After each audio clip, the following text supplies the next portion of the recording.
So I be driving around, right? And I be going to new areas, and I see new homes being built. I see apartments being built. They be like 3 stories, 4 stories. Some of them is low income apartments. And it be a lot of apartments. And they get filled up real fast. And I'm like, even with the homes, they can do a whole new area with all these homes. And then all these homes they be putting people in all these homes. Where are the people coming from?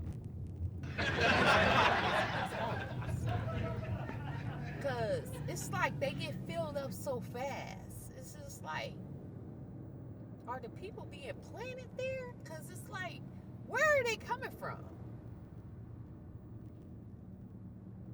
I don't understand. And then the apartments is getting filled up with people.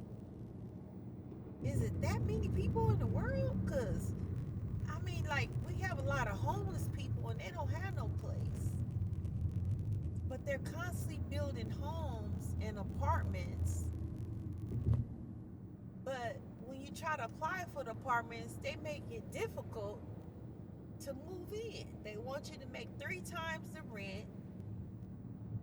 And then they want to go by your credit.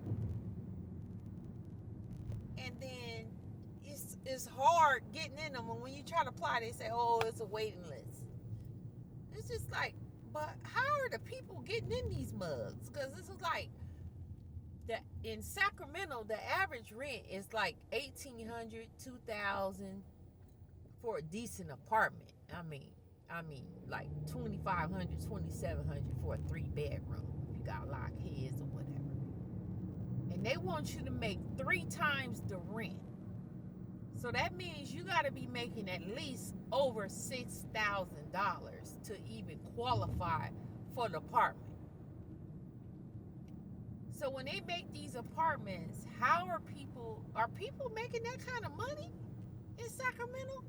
Like everybody is everybody, because maybe I'm in the wrong field. Maybe I'm in the wrong field. I don't know. But I'm just saying though, it's like, why are they making these apartments and homes so high like this?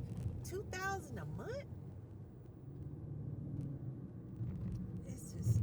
It's just crazy. It's just crazy. I don't understand. How can people survive? Like, you gotta pay your rent, and then on top of that don't include utilities.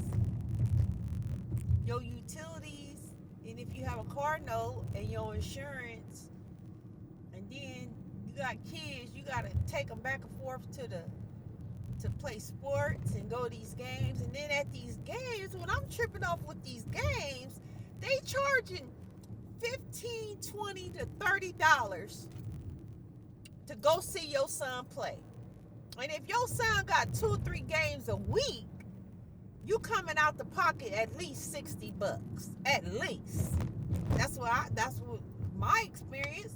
My son played basketball, and at one time he was on 3 teams.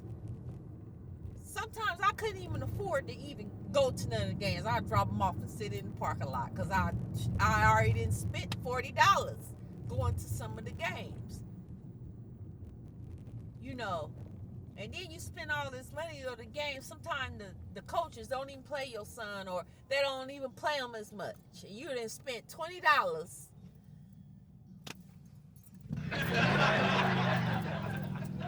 Look, sometimes I get tired of living just because of the expenses. And then your kids, if they hungry, they play sports, they always hungry. They always want something to eat. You gotta spend at least $15, $20 getting them something to eat. Then they gotta have the dang Takis, and then the Gatorade. I'm spending at least $20 a day. At least. So I see why now some people be homeless, because they want to be homeless, because they free. When you homeless, you free because you ain't got all these bills. It's crazy. But I be praying to God because God be directing my paths and he be helping me. He be helping me navigate through this world of expense, But I got God. So, I have nothing to complain about, but I be thinking about the people who don't got God. It's like, what are you doing? If you're not acknowledging Jesus for help, it's like, how are you surviving? Because I can't do nothing without God. And when I wake up, I'm like, thank you, God. Thank you for my car. Thank you for waking me up. Thank you for my health. Thank you for my strength. Thank you for giving me the right mind to think. Thank God I ain't got no dementia. I ain't got no Alzheimer's. It's just like I'm constantly thanking God. And if you ain't got God and you ain't, because some people say, yeah, I know God. But are you serving God? Are you thanking him? Are you having gratitude? Because I'm telling you, in this world that we live in, everything is about money. And you can't serve God and money. But if you serve God, God can show you ways how to navigate through this world of Satan's world. Because Satan is the ruler of the world. So when you serve God, God will show you how to navigate through this world where you have peace and you won't be worried about everything. But I just be tripping off because I'm like, when I go to these neighborhoods, I'm like, how do the apartments get filled up that fast with people? I don't get it. I mean, they constantly, me being a Lyft driver, I'm constantly going into neighborhoods where it's new development. It's like, how are they doing this? Why can't they build more shelters for homeless people? I know it ain't no money in shelters, but sometimes it ain't about the money. Sometimes it's just helping people who got mental issues, that can't afford apartment or something. I don't know, but that was just on my mind.